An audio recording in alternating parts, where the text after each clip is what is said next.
तो हम बेटा कर रहे थे photo electric effect. Photo electric effect से रिलेटेड कुछ और टर्म्स हम यहाँ पर कर लेते हैं। तो फोटो इलेक्ट्रिक इफेक्ट में हमने दो टाइप की एनर्जी पढ़ी थी। तो एनर्जी ऑफ इंसिडेंट लाइट और incident photon, energy of incident light और फोटोन, इसको हमने लिखा था ई से। इसको हम किससे लिखते हैं? ई से।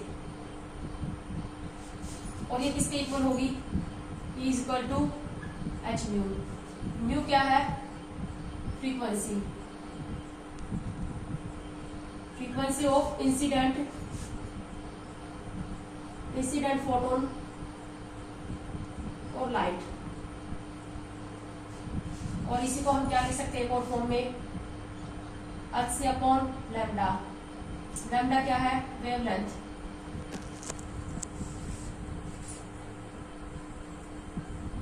वेवलेंथ ऑफ इंसिडेंट फोटोन या लाइट। दूसरा हमने पढ़ा था वर्क फंक्शन। वर्क फंक्शन क्या है? ये मिनिमम एनर्जी है। ये क्या होती है? इसको हम किससे लिखते हैं? डब्ल्यू नॉट से। ये मिनिमम एनर्जी है हर मेटल की। It is the minimum energy required to remove loosely bound electron. हर मेटल की क्या होती है? हर मेटल के सबसे लूजली बाउंड इलेक्ट्रॉन को निकालने के लिए जो कम से कम एनर्जी की रिक्वायरमेंट होती है वो क्या होती है? Work function. यही डेफिनेशन आयनाइजेशन एनर्जी की भी है। आयनाइजेशन एनर्जी में भी क्या होता है? बस थोड़ा स्लाइड डिफरेंस है, वो हम बाद में लेंगे। आयनाइजेशन एनर्जी में भी क्या होता है? लूजली बाउंड इलेक्ट्रॉन को निकालने के लिए जो एनर्जी दी जाती है वो क्या कहलाती है? Ionization enthalpy. ठीक है, इसी को बाइंड एनर्जी भी बोलते हैं। तो ये कम से कम एनर्जी हर मेटल के लिए अलग अलग वैल्यू होगी।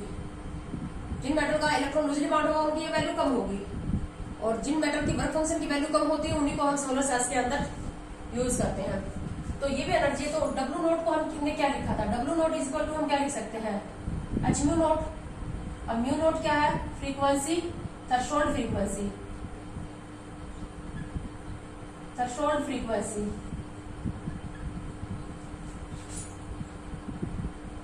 मतलब कम से कम, ये तो कंपल्सन है, मजबूरी है। इंसिडेंट फोटोन या लाइट के पास कम से कम इतनी फ्रीक्वेंसी तो होनी ही चाहिए, तभी वो फोटो इलेक्ट्रिक इफेक्ट वहां पर शो हो पाएगा। तभी वो लाइट जो है या फोटोन होगा वो उस मेटल में से, जिस मेटल के ऊपर डाला जा रहा है, उस पर से इलेक्ट्रॉन को निकाल पाएगा। ये थ्रेशोल्ड फ्रीक्वेंसी। इसी को हम क्या लिख सकते हैं? W naught h mu naught को, फ्रीक्वेंसी को हम क्या लिख सकते हैं? C upon lambda naught. Lambda naught क्या होता है? ये थ्रेशोल्ड वेवलेंथ है।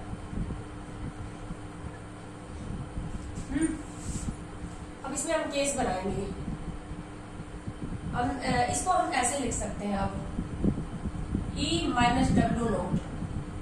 E minus W naught is equal to, E को मैं क्या लिखूं? H mu. डब्ल्यू नोट को एच म्यू नोट। क्या हो जाएगा? एच कॉमन आ जाएगा। Mu minus mu naught. Mu क्या है?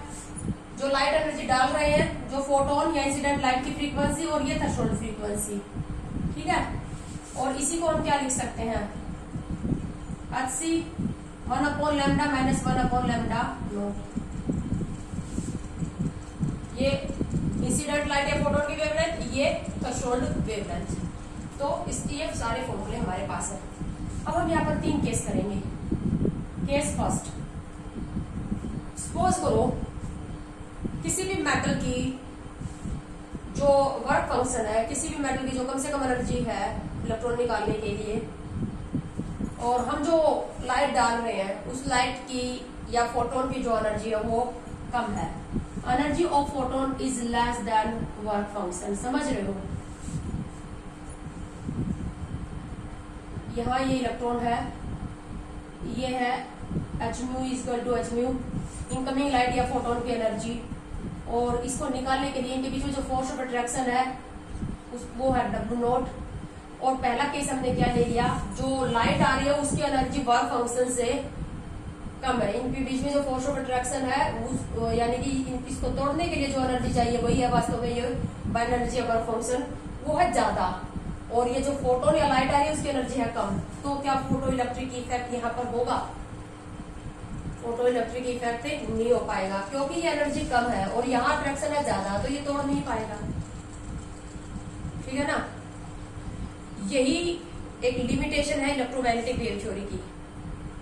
अब इलेक्ट्रोमैग्नेटिक वेव थ्योरी ये कहती है कि जो लाइट आ रही है वो कंटिन्यूस फॉर्म में आ रही है, किसी भी सोर्स के अंदर से जो एनर्जी आ रही है या रेडिएशन आ रही है वो वेव की फॉर्म में, कंटिन्यूस फॉर्म में आ रही है।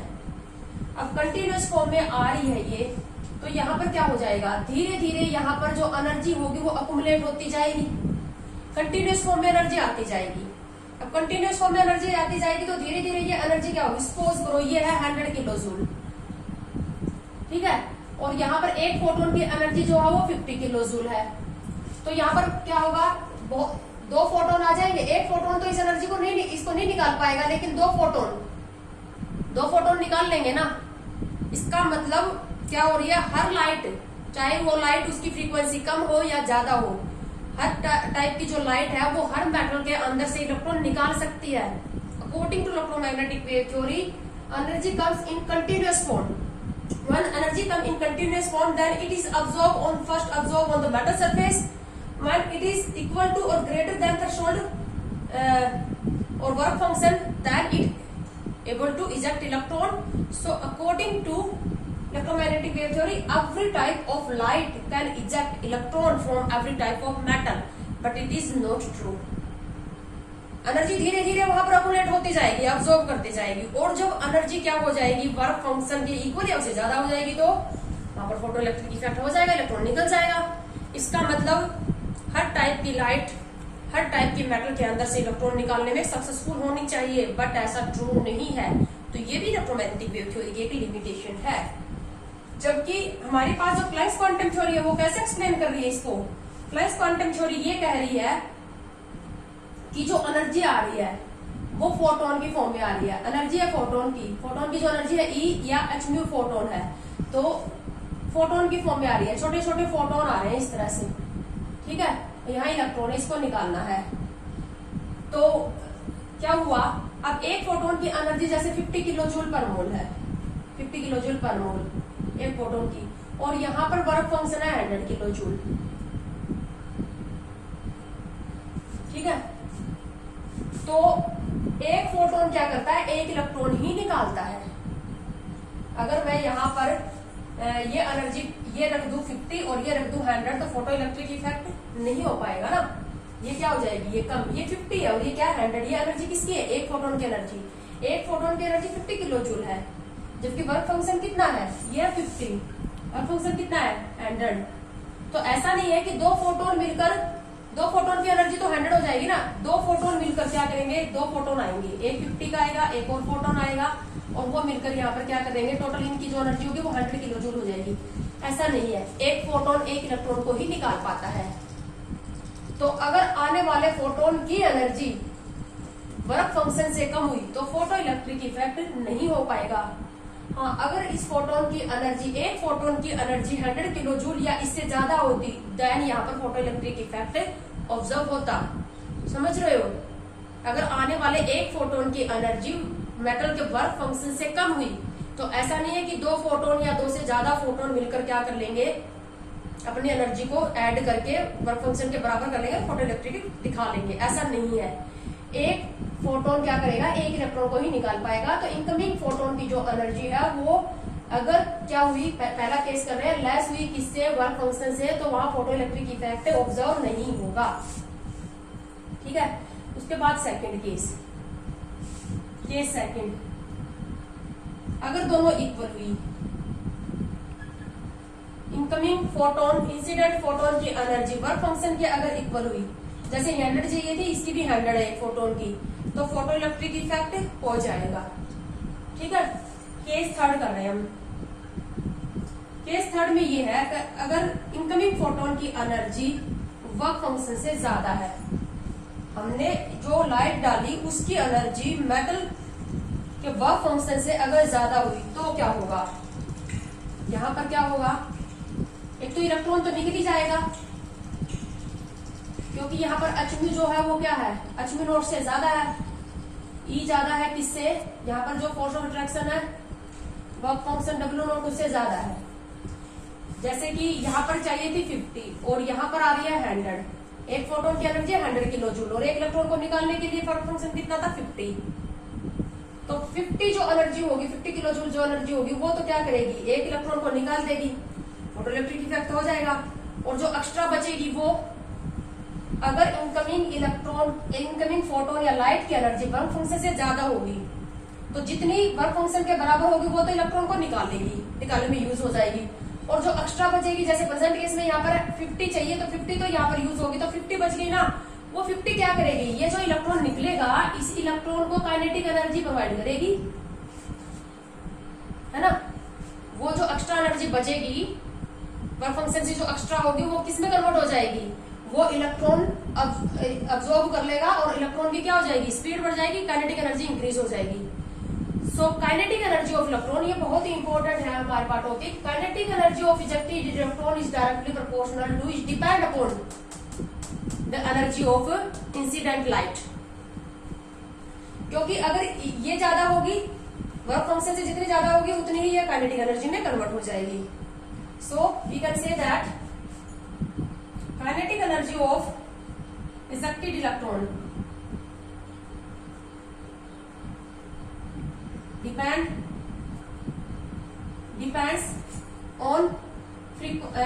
on energy or frequency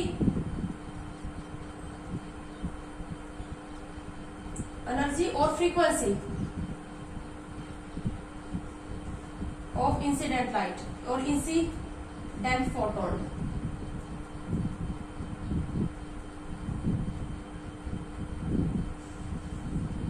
intensity पर डिपेंड नहीं करेगी। The kinetic energy of ejected electron depends on the energy और frequency of incident photon, not on the intensity, not on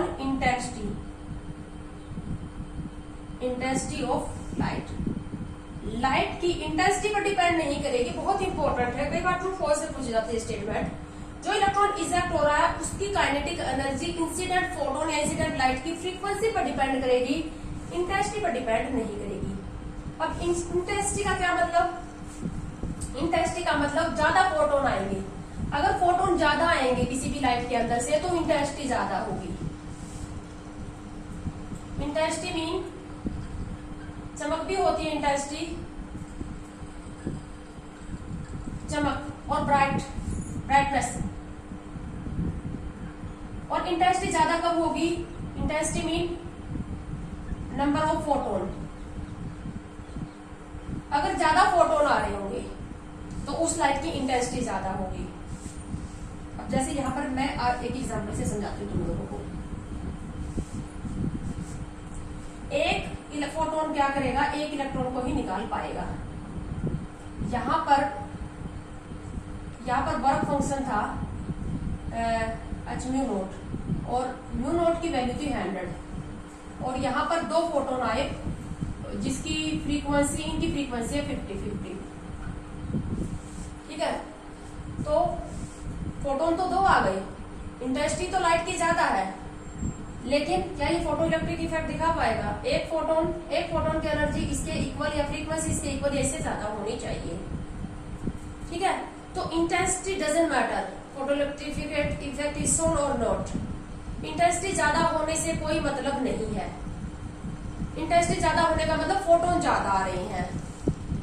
या जैसे अभी हमने एग्जांपल ले रखा था, यहाँ पर एग्जांपल के तौर पर हम ये ले रहे थे कि हमारे पास जो h म्यू है या E है फोटोन की, जो एनर्जी है वो है 100, जबकि W नोट कितना है, h म्यू नोट ये कितना है 50। तो इसमें से 50 तो यूटिलाइज हो जाएगी, 50 यूटिलाइज हो जाएगी, 50 एक्स्ट्रा बचेगी ना, वो 50 किस में कन्वर्ट हो जाएगी, काइनेटिक एनर्जी में। अब ऐसा तो है नहीं कि यहाँ पर क्या हो गए 100 के 5 फोटोन आ गए तो काइनेटिक एनर्जी ज्यादा होगी।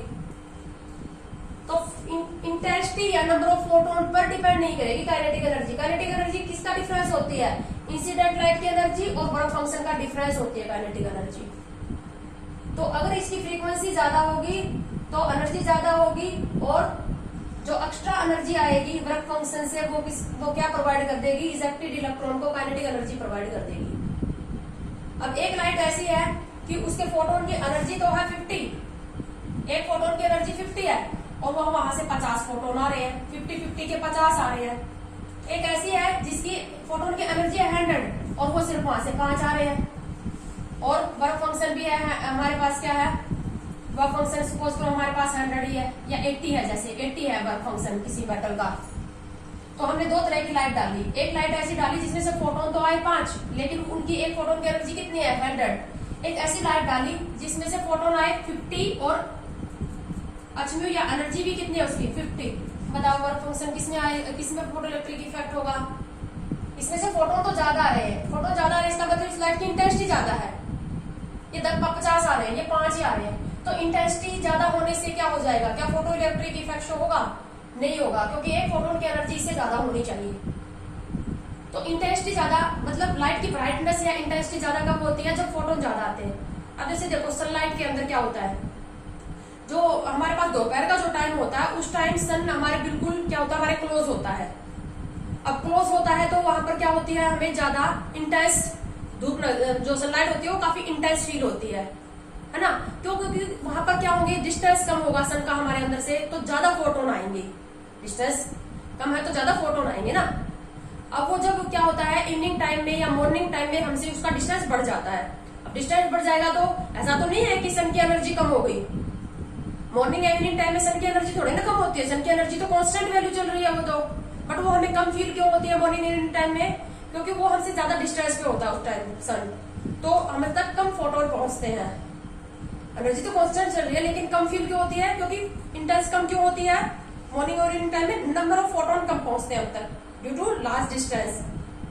तो इंटेंसिटी, फोटो इलेक्ट्रिक इफेक्ट और kinetic energy of ejected electron is not depend upon intensity, number of photons, it just depend upon the frequency of incident light or photon। तो अब हम ये कह सकते हैं कि जो काइनेटिक एनर्जी है ना, इजेक्टेड इलेक्ट्रॉन की जो काइनेटिक एनर्जी है वो इनका डिफरेंस है इन दोनों का, इंसिडेंट लाइट की एनर्जी और वर्क फंक्शन का डिफरेंस है। काइनेटिक एनर्जी इसी को हम क्या लिख सकते हैं, हाफ mv स्क्वायर। इस काइनेटिक एनर्जी को मैं मैक्सिमम काइनेटिक एनर्जी लिखूंगी। ये काइनेटिक एनर्जी कौन सी होगी? मैक्सिमम। मैक्सिमम लिखने का रीजन हम बाद में करेंगे। हाफ mv स्क्वायर इसी से लिखते हैं ना। m क्या है? इलेक्ट्रॉन है तो मास ऑफ इलेक्ट्रॉन, v क्या है? Velocity of electron. ये किसका डिफरेंस होगी? इन दोनों एनर्जी का difference. E minus W note. और आगे क्या लिख सकते हैं इसी को हम? इसको हम क्या लिख सकते हैं? h mu. और इसको क्या लिखेंगे? h mu naught. तो इसी को हम क्या लिख सकते हैं? h mu minus mu naught. और इसको हम क्या लिख सकते हैं? HC 1/λ minus 1/λ naught. ठीक है। तो इस जो इजेक्टेड इलेक्ट्रॉन की काइनेटिक एनर्जी अगर तुमसे निकालने के लिए पूछ ली जाए तो तुम्हें इसके लिए क्या दे दिया जाएगा? इंसिडेंट लाइट की एनर्जी दे दी जाएगी या फ्रीक्वेंसी दे दी जाएगी? कन्वर्ट कर लोगे ना फॉर्मूला लगा के इसका टू h म्यू। अगर फ्रीक्वेंसी दी है तो एनर्जी निकाल लोगे, एनर्जी दी है तो फ्रीक्वेंसी निकाल लोगे। ठीक है। वर्क फंक्शन दे दिया जाएगा या थ्रेशोल्ड फ्रीक्वेंसी दे दी जाएगी। वर्क फंक्शन दे दिया तो थ्रेशोल्ड फ्रीक्वेंसी या वाइस वर्सा निकाल सकते हो। इन दोनों का डिफरेंस जो होगा वही क्या होगी? काइनेटिक एनर्जी इजेक्टेड इलेक्ट्रॉन की। तो ज्यादा डिफरेंस हुआ, इंसिडेंट लाइट की फ्रीक्वेंसी ज्यादा हुई तो इजेक्टेड इलेक्ट्रॉन की काइनेटिक एनर्जी भी क्या हो जाएगी? ज्यादा हो जाएगी। तो ये था हमारे पास क्या, अगर देखो इसको फोटो जो हमारी जो प्लस क्वांटम थ्योरी वो फोटो इलेक्ट्रिक इफेक्ट को पूरी तरह से एक्सप्लेन कर रही है। इसमें प्लस क्वांटम थ्योरी का एक जो की पॉइंट है उसने क्या कहा, energy of light is directly proportional to frequency.